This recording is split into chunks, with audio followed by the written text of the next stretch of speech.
Hello दोस्तों and welcome back. तो भाई आज हमने नया चैप्टर स्टार्ट करना था सिंपल इंटरेस्ट का, लेकिन क्या करें मेरा मन नहीं माना। आज फिर मैं प्रॉफिट एंड लॉस की क्लास ले आया क्योंकि इस चैप्टर में कुछ क्वेश्चन ऐसे बच गए थे जो मुझे लगता है कि एग्जाम पॉइंट ऑफ व्यू से इंपॉर्टेंट है। ठीक है, तो फिर पहले इनको करना चाहिए, तो इनको आज की क्लास में पूरा कर लेते हैं। नेक्स्ट क्लास में फिर नया चैप्टर लेके आऊंगा और जो इस नए क्वेश्चंस की पीडीएफ है वो आपको मेरे टेलीग्राम चैनल पर मिल जाएगी। उसकी इंफॉर्मेशन आपके सामने स्क्रीन पर आ चुकी है, तो क्लास को एंड तक समझना है। आज काफी सारी इंपॉर्टेंट टाइप के बारे में हम डिस्कस करने वाले हैं। तो फर्स्ट क्वेश्चन आपके सामने स्क्रीन पर आ चुका है। क्या है क्वेश्चन कि राम ने दो घोड़े समान कीमत पर बेचे, एक में उसे 10% का लाभ हुआ और दूसरे में उसे 10% की हानि हुई, तो राम को कुल क्या हुआ। ठीक है, तो ये जो क्वेश्चन है दोस्तों आपने पहचान करनी है इसमें कि जो दो घोड़े बेचे हैं वो समान कीमत पर बेचे गए हैं, यानी कि यहां पे selling price of both is same, मतलब दोनों का जो सेलिंग प्राइस है वो कैसा है, सेम है, यानी कि समान है। तो ये टाइप आपने ध्यान रखनी है कि अगर दो आर्टिकल्स, दो वस्तुएं सेम कीमत पर बेचे जाएंगे तो इस सौदे में हमेशा ही क्या होगा, लॉस होगा, यानी कि हानि होगी। और वो जो हानि होगी वो किसके बराबर होगी, एक्स स्क्वेयर बाई 100% के बराबर। वो किसके बराबर होगी, एक्स स्क्वेयर बाई 100%। और जहां पे x किसको डिनोट कर रहे हैं, ये जो वैल्यू आपको प्रॉफिट और लॉस की दोनों सेम ही है ना। ठीक है, where x equals to percent profit या परसेंटेज लॉस, दोनों सेम ही देंगे। ठीक है ना, कि जितने प्रॉफिट पे बेचा उतने ही लॉस पर बेचा, लेकिन दोनों बेचे सेम रेट पर है, एक प्रॉफिट पे बेचा है एक लॉस पर बेचा है। तो ऐसे क्वेश्चन में आपने याद रखना है कि हमेशा लॉस होगा किसके बराबर, एक्स स्क्वायर बाई 100 के बराबर, जहां पे एक्स की वैल्यू मैंने बता दी क्या है। तो क्वेश्चन का सॉल्यूशन कैसे बनेगा अब कि अगर दो घोड़े समान रेट पर बेचे हैं, एक पे 10% का प्रॉफिट और दूसरे पे 10% का लॉस, तो इस सौदे में हमेशा ही लॉस होगा किसके बराबर, 10 इंटू 10 अपॉन में 100। एक्स की वैल्यू आपने 10 लेनी है, तो एक्स स्क्वायर करेंगे तो 10 इंटू 10। ठीक है, तो काटेंगे तो कटने के बाद क्या बचेगा, 1% लॉस, तो 1% हानि। तो आंसर बनेगा ऑप्शन नंबर ए। ठीक है, तो ध्यान से करना है, देखो यहां पे 1% प्रॉफिट यानी कि लाभ भी लिखा हुआ है, तो गलती से प्रॉफिट में मत लगा देना, हमेशा ही क्या होगा, लॉस होगा। ठीक है, तो आंसर ऑप्शन नंबर ए बनेगा। सेम क्वेश्चन फिर से आपके सामने स्क्रीन पर, आप एक बार पढ़ें, वीडियो पॉज करें और करें कि क्या आंसर बनेगा। एक व्यक्ति 1200 रुपए पर कुर्सी की दर से दो कुर्सियां बेचता है। ठीक है, यानी कि सेलिंग प्राइस दोनों का 1200 रुपए है। एक कुर्सी पर उसे 20% का प्रॉफिट हो गया और दूसरी पर उसे 20% का लॉस हो गया, तो पूरे सौदे में उसे कितने प्रतिशत प्रॉफिट या लॉस होगा। तो आपको सीधा ही पता है कि यहां पर लॉस होगा कितना, 20 इंटू 20 अपॉन में 100, तो कितना बनेगा, दिस इज 4%। तो 4% का लॉस होगा भाई, ऑप्शन नंबर सी में लिखा हुआ है। ठीक है, तो ये एक इंपॉर्टेंट क्वेश्चन है, आ जाता है ये दोनों सेम दिए हों तो आप सीधा सीधा क्वेश्चन का आंसर ये करके आना। ठीक है, इसी के साथ अगले टाइप की तरफ बढ़ते हैं जो इंपॉर्टेंट है। क्या है टाइप, देखिएगा एक बार।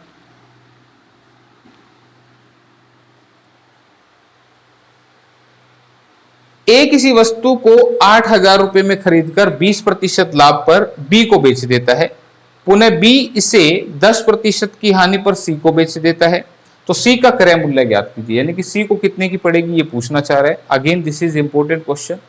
तो इस क्वेश्चन को लिखने का जो तरीका है, एक ही लाइन में लिखा जाएगा। तो ये दो टाइप के क्वेश्चन बनते हैं, बताऊंगा दोनों में क्या फर्क है।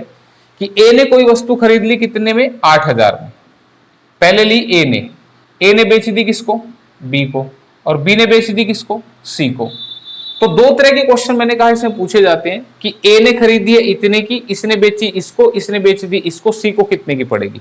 ठीक है, दूसरा क्वेश्चन क्या कि ए ने कोई वस्तु खरीद कर बी को बेच दी, बी ने सी को बेच दी, सी को पड़ी इतने की, ए ने कितने की खरीदी थी। ठीक है, तो दो तरह के क्वेश्चन है। तो इस क्वेश्चन में ए ने खरीदी है 8,000 की और 20% लाभ पर अगर बी को बेच दी, तो आप मुझे बताइए 8,000 का सामान 20% प्रॉफिट में बेचेंगे तो यानी कि 120% में उसे बेचा जाएगा। क्लियर है? ये हमने पिछली क्लासेस में पढ़ लिया था। ठीक है, तो 20% प्रॉफिट में यानी कि कितने परसेंट में बिकेगी? 120% में। फिर बी ने इसको बेच दिया 10% के लॉस पर सी को। तो अब मुझे बताओ, इसको जब सोल्व करूंगा तो वो जो रेट आएगा वो बी का खरीदने का रेट आएगा कि बी ने कितने की खरीदी। फिर बी ने इस रेट को फर्दर बेचा 10% लॉस पे, तो आपने इसको 100% ट्रीट करना है। ठीक है, ध्यान रखना, ये फिर से अपने आप में कोई एक 100% वैल्यू है, जिसे 10% के लॉस पर सी को बेचा गया, तो इसका मतलब ये कितने बेची गई? 90% में। ठीक है, तो ये सक्सेसिव यहां पर चलेगा, इसने बेची इसको, इसने बेची इसको। तो अब इसको सोल्व कर दूंगा तो ये सी को कितने की पड़ी वो वाला रेट आ जाएगा। ठीक है, तो अब इसको सोल्व कर लेते हैं। 2 से 2 जीरो, 1 और 1, 2 जीरो ये कट गई, तो ये कितना बनेगा? 12 में 108, 108 और 8 से मल्टीप्लाई करेंगे तो 8 एकम 8, 8 8 64 और 1 जीरो ये वाली बची है, तो 8640, 8640 रुपए जो है वो इस क्वेश्चन का आंसर बनेगा। ठीक है, क्लियर है? तो ये क्वेश्चन मेरे ख्याल से क्लियर हो गया। इसी को मैं एक बार थोड़ा सा अलग करके और बताता हूं, क्योंकि कई बार ये जो परसेंटेज वैल्यू है ये यहां पर मिक्स फ्रैक्शन में आ जाते हैं। जैसे कह दिया कि ए ने बेची बी को 14 से ही 2/7% प्रॉफिट में, तो 14:2/7% ऐसा फ्रैक्शन आ गया। ठीक है, तो उस सिचुएशन में क्या करेंगे? तो अब करने का तरीका क्या है? देखो, अगर मैं कह दूं कि ए ने बी को बेची थी 20% प्रॉफिट में, तो 20% कितना होता है? फ्रैक्शन बना लो, 20% होता है 20/100 यानी कि 1/5।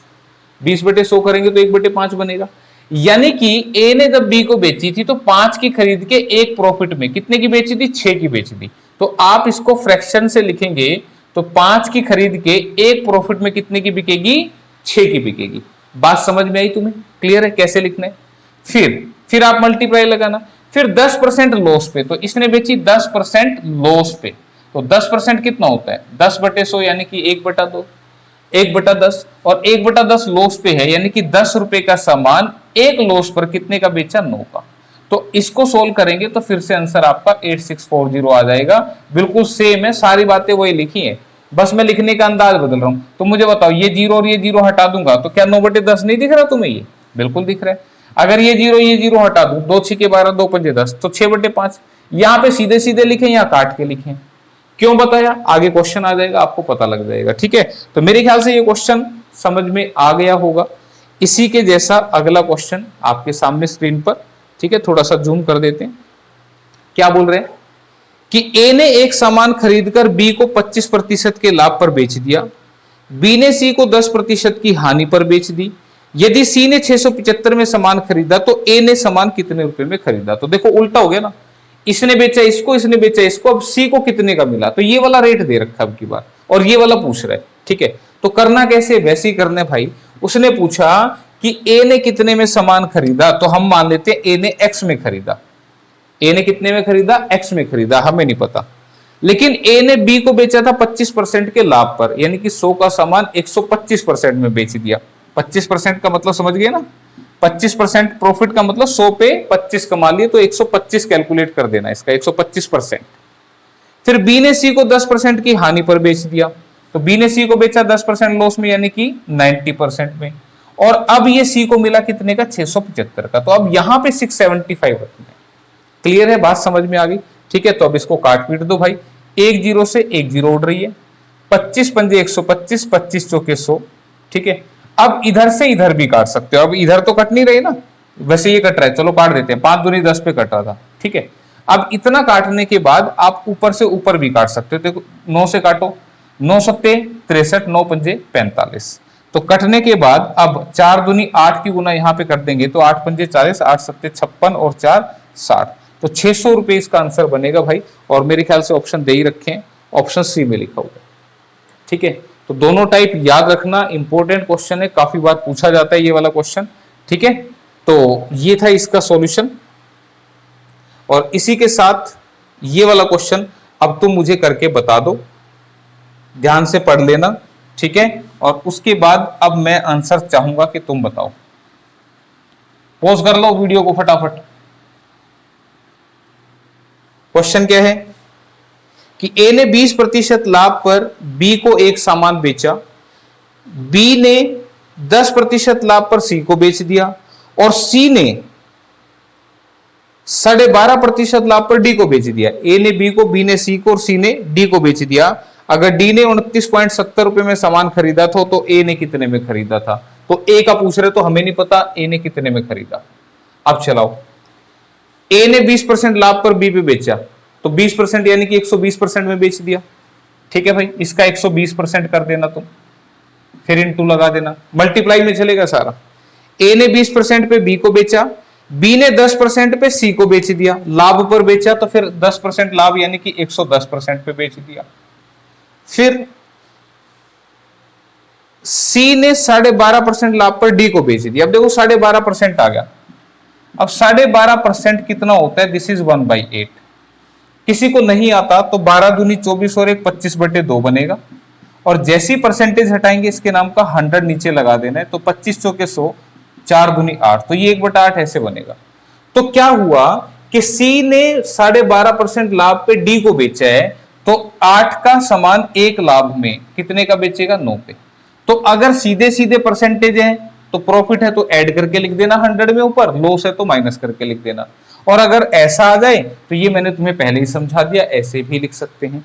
तो अब अगर डी ने 29.70 में सामान खरीदा तो ये डी तक पहुंच चुका है 29.70 में। 29.70 को 29.7 भी लिख सकते हैं, कोई दिक्कत नहीं आएगी भाई। अब सोल्व करना है। देखो इसका पॉइंट हटा देंगे, नीचे 10 लगेगा, 70 होता तो 100 लग जाता, बात वहीं आनी थी घूम फिर के।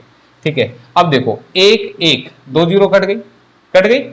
अब नीचे से नीचे का जीरो भी काट सकते हैं, ये बात मैंने अभी आपको बताई थी। ठीक है, फिर इधर काटते हैं, 4 तिये 12, 4 दूनी 8। ठीक है, अब इधर से कट चुके हैं तो ऊपर से ऊपर काट दो, 11 दूनी 22, 11 सत्ते 77, 9 तिये 27, कट गया, पूरा कट गया। नीचे क्या बचा? देखो 2 ये बचा और 0 ये बची, तो 20 बच गया। तो यहां से आप x लिख सकते हैं सीधा 10 दूनी 20, 10 दूनी 20 क्रॉस में मल्टीप्लाई होगा तो 20 इसका आंसर बनेगा। तो कहीं पर लिखा हुआ है, बिल्कुल ऑप्शन सी में लिखा हुआ है 20 रुपए। ठीक है, बात समझ में आ गई कैसे करना था? ठीक है, तो ये मिक्स फ्रैक्शन के साथ बता दिया, ये हो गया। अब इसके साथ ये आ चुका है आपका अगला इंपॉर्टेंट क्वेश्चन। तो एक बार इंग्लिश वाले पढ़ लें, फिर मैं हिंदी में ऊपर खिसका दूंगा थोड़ा सा इसको।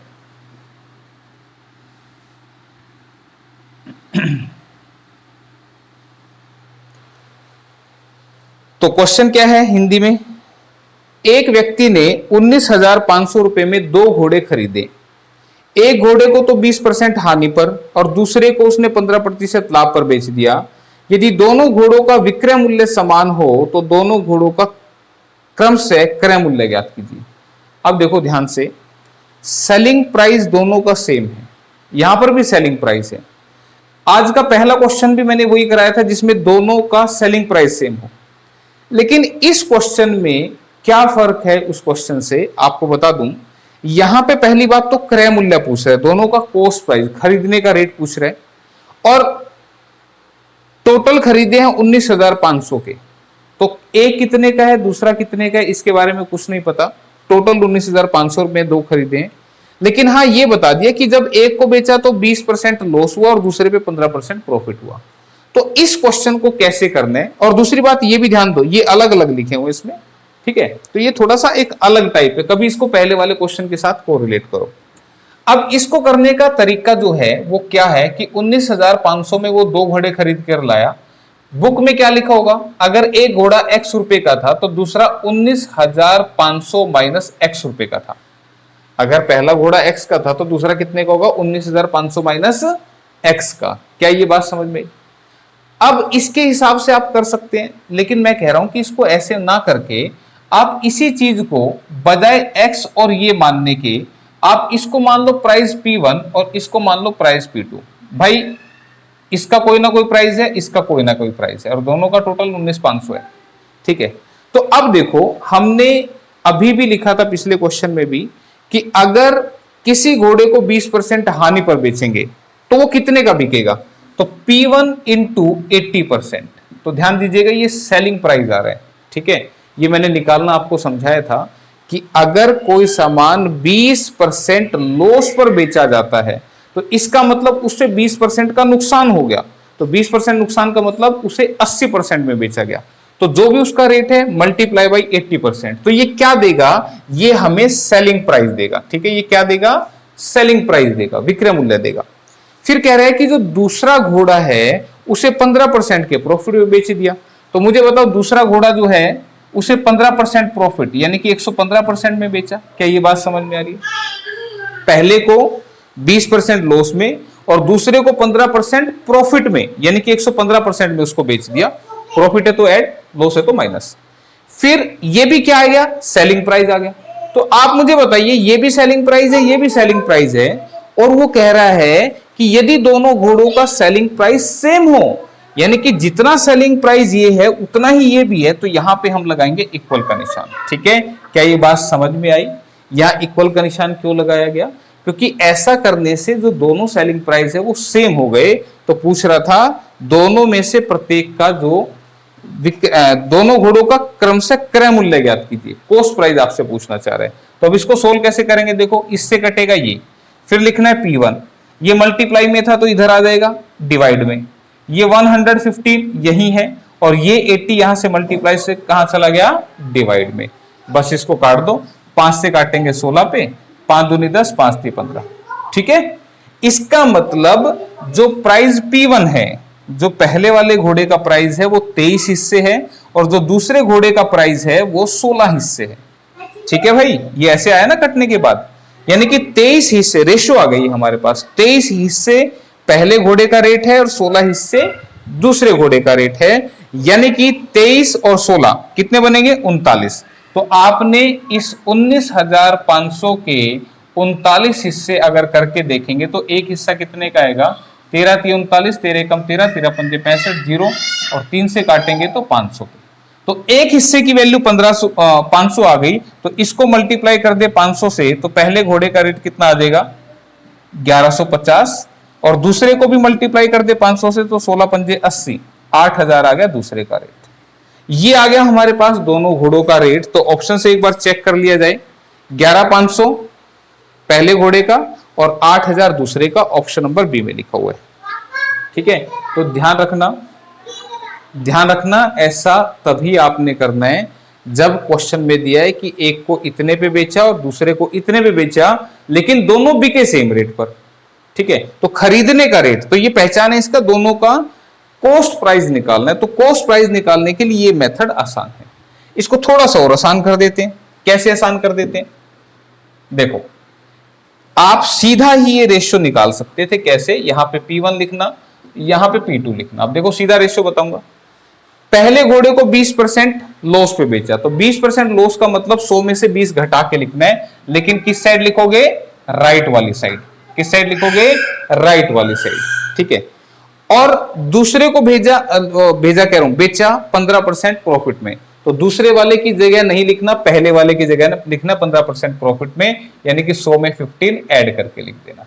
तो यहां से देखो ये 115 बनेगा, ये 100 में से 20% लॉस था ना भाई, 20 लिखना है यहाँ पे, 100 में से 20 लॉस यानी कि 80। जब इसको सोल्व करोगे तो काटने के बाद अभी बना था ये 23 बना था और ये बना था 16। तो भाई देखो, ये वाली चीज जो हम निकाल रहे थे इतना डिटेल से, वो हमारी अब फटाक से आ चुकी है। तो अगर आप ऐसा करते हो तो आप यहां पे पहुंच गए सीधा, इसके बाद का काम आपको पता है। ठीक है, तो मेरे ख्याल से आ गया सबको। नहीं आया तो सेम क्वेश्चन, आई थिंक नहीं सेम नहीं है भाई, क्वेश्चन बदल गया भाई, सेम करके देख लेना, मैंने इसी में बता दिया जो जो ट्रिक था। ठीक है, तो ये क्वेश्चन अगला आ चुका है, इसको भी देख लो क्या कह रहे हैं। ठीक है, तो ऐसा क्वेश्चन अब तुम्हें कहीं दिखेगा तो तुम कर लोगे, मुझे ये पता है।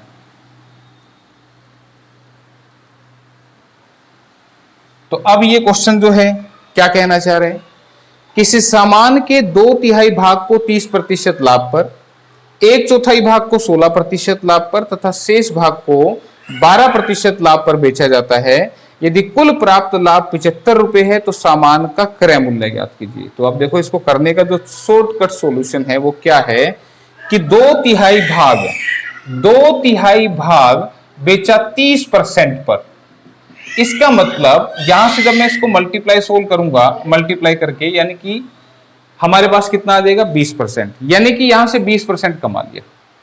थोड़ा सा एक काम करते हैं, आसान सा बोलता हूं, अगर 2/3 भाग 30% लाभ पर बेच दिया तो आपने 30 की मल्टीप्लाई 2/3 से करनी है, ये कितना आएगा 10 दूनी 20, यानी कि 20 रुपए यहां से कमा लिया, ऐसे समझ लो।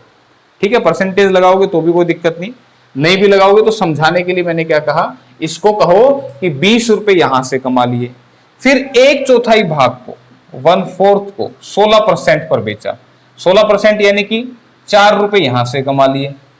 क्लियर है? और शेष भाग को 12% पर बेचा। अब शेष कितना है, पहली बात तो ये जानना जरूरी है। अब शेष कैसे पता लगेगा, तो मुझे बताओ 2/3 एक बार बेच दिया, 1/4 फिर से बेच दिया, टोटल कितना बेच दिया, एलसीएम आएगा 3 चौके 12, 3 चौके 12, 4 दूनी 8, 4 तिये 12, ये हो गया 11/12। इसका मतलब टोटल, फ्रैक्शन में नीचे वाली वैल्यू क्या होती है, टोटल। ये टोटल था और ये पार्ट उसने बेच दिया, तो तुम मुझे बताओ 12 में से 11 बेच दिया तो बचा कितना, 1। तो 1 नहीं बोलोगे, 1/12 बोलोगे, नीचे टोटल जरूर लिखना होता है। ठीक है, तो आप कहोगे 1/12 जो है वो बच गया। ठीक है, क्लियर? या ऐसे समझ लो, या फिर 1 - 11/12 कर लो, तो 12 एकम 12, 12 में से 11 गए 1/12, जैसा तुम्हें ठीक लगे। ये बचेगा हमारा शेष पार्ट। ठीक है, तो बजाय इतना करो, ऐसे ही समझ लो, 12 में से 11 बेच दिया तो बचा कितना, 1/12। ठीक है, ये बचा हुआ है शेष पार्ट, जो कि बेचा 12% में, तो कितने पे कटा, 1 पे, यानी कि 1 रुपया उसने यहां से कमा लिया। ठीक है, तो टोटल कितनी कमाई कर ली, 20, 4, 24 और 1, 25 रुपए उसने कमाई कर ली। लेकिन वो क्या कह रहा था, यदि कुल प्राप्त लाभ 75 रुपए है तो सामान का क्रय मूल्य, तो ये जो 25 रुपए लाभ है ये अब किसके बराबर है, 75 के बराबर।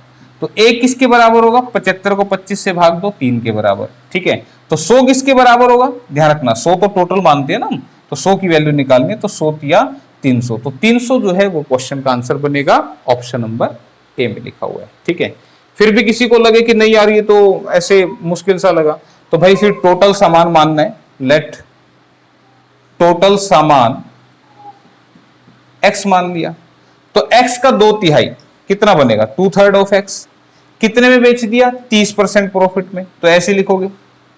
ठीक है, अभी परसेंटेज लिख के दिखा देता हूं, ऐसे लिख के दिखा देता हूं, प्लस में, फिर कितना बच दिया, 1/4 x, कितने परसेंट में, 16% में, प्लस में शेष कितना बनेगा, अब शेष निकाल लेना, ये बनेगा कितना, 1/12 x, कितने पे, 12% में, और ये टोटल किसके बराबर है, 75 के बराबर, ये टोटल 75 के बराबर है। ठीक है, ये ध्यान रखना।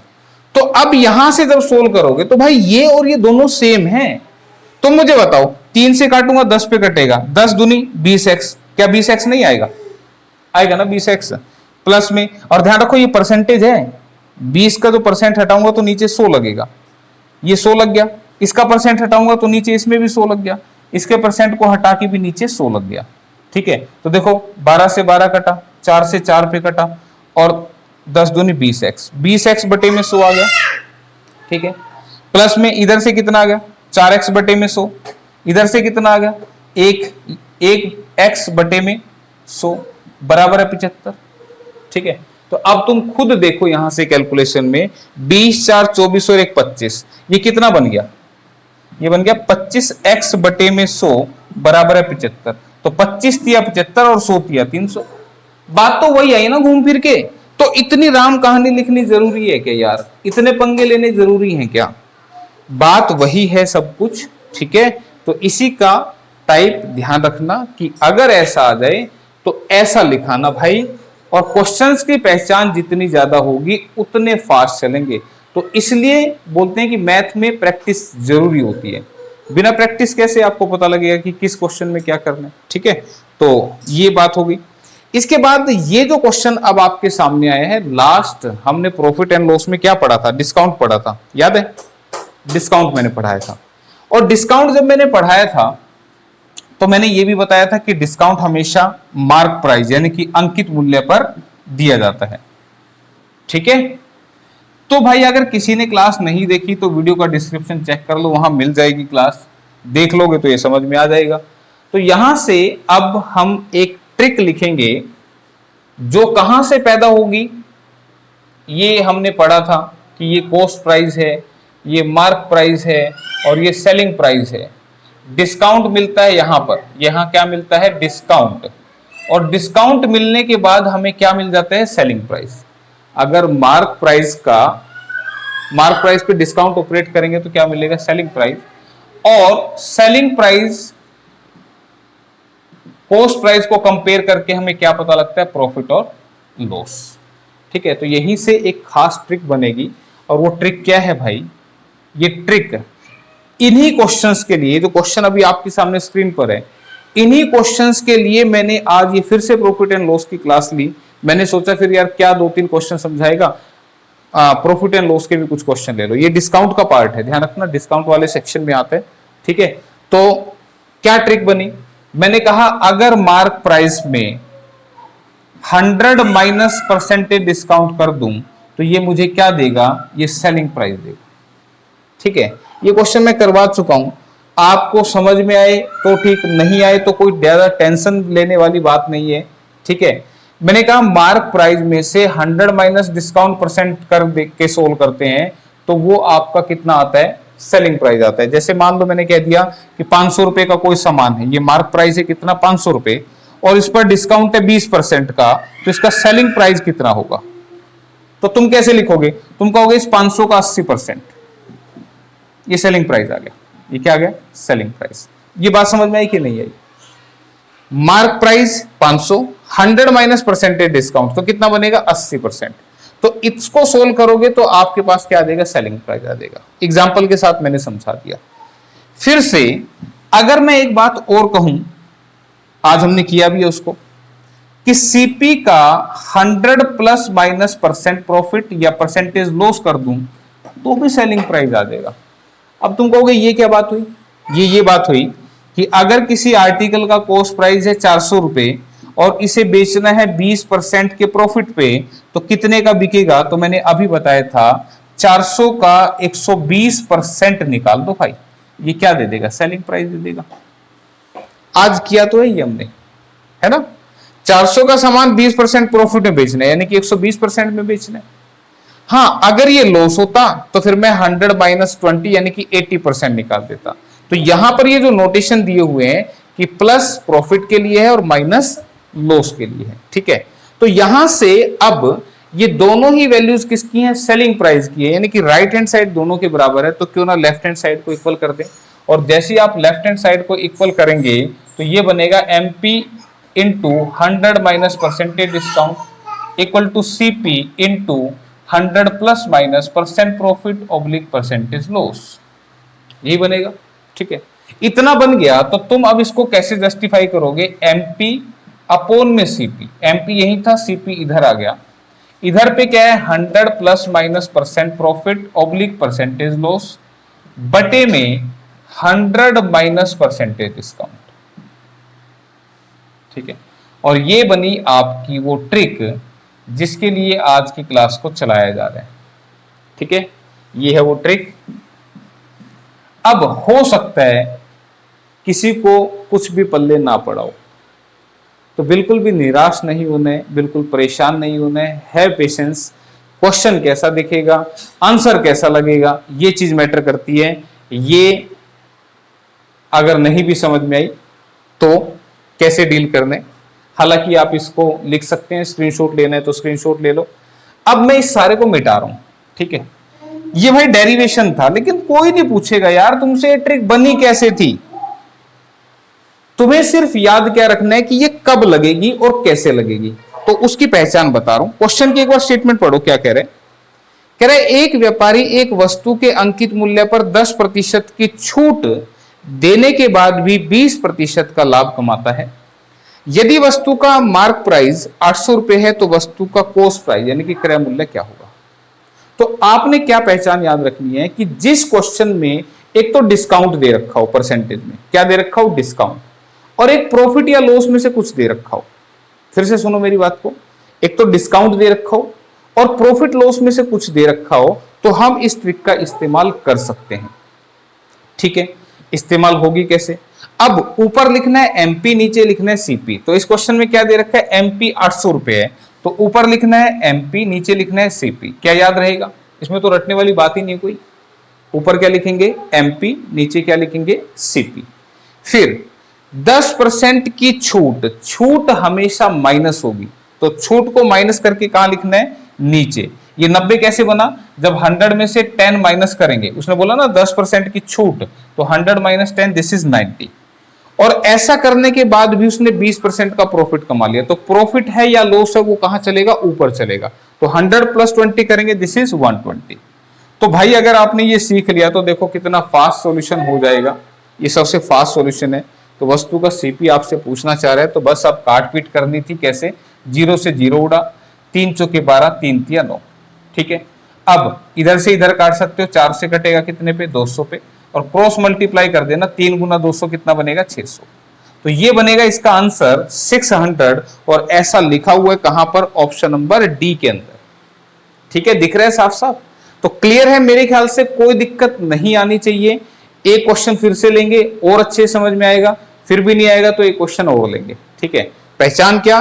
कि जिस क्वेश्चन में डिस्काउंट और प्रॉफिट या लॉस में से एक दिया होगा तब ये ट्रिक लगेगी। ऊपर लिखना है एमपी, नीचे लिखना है सीपी। प्रॉफिट या लॉस ऊपर डील होगा और डिस्काउंट हमेशा कट के नीचे आएगा। तो इसी के जैसा अगला क्वेश्चन आपके सामने स्क्रीन पर क्या है भाई? एक वस्तु की निर्माण लागत 900 रुपए थी। निर्माण लागत का मतलब ये उसका कॉस्ट प्राइस दे रखा है। विक्रेता अंकित मूल्य पर 10% की छूट देने के बाद भी 25% का लाभ कमा रहा है, तो अंकित मूल्य क्या होगा? तो अब की बार मार्क प्राइस पूछ लिया, तो एमपी को एमपी रख दो, और 900 रुपए कॉस्ट प्राइस है तो नीचे 900 रख दो। डिस्काउंट कितने? 10%, तो 100 में से 10 90 हो गया। प्रॉफिट कितना है? 25%, तो 100 में 25 ऐड करके ऊपर 125 हो गया। बस काट दो, 90 गुना 10 900 होते हैं, क्रॉस मल्टीप्लाई कर दो और आपके सामने आ गया आंसर कितना? 1250। Option number B. बताओ भाई, अब मुश्किल थी? अब किसी को ये समझ में नहीं आया कैसे बना कैसे नहीं बना? कोई लॉजिक है? नहीं, लेकिन बता दिया। कई बच्चे ना गहराई में सोचते, बोला ऐसा हुआ क्यों? तो भाई ऐसा यूं हुआ इसलिए बता दिया। तो अगर ये समझ में आ गया तो ये एक और खास इंपॉर्टेंट क्वेश्चन है, और ये आज का लास्ट क्वेश्चन भी है।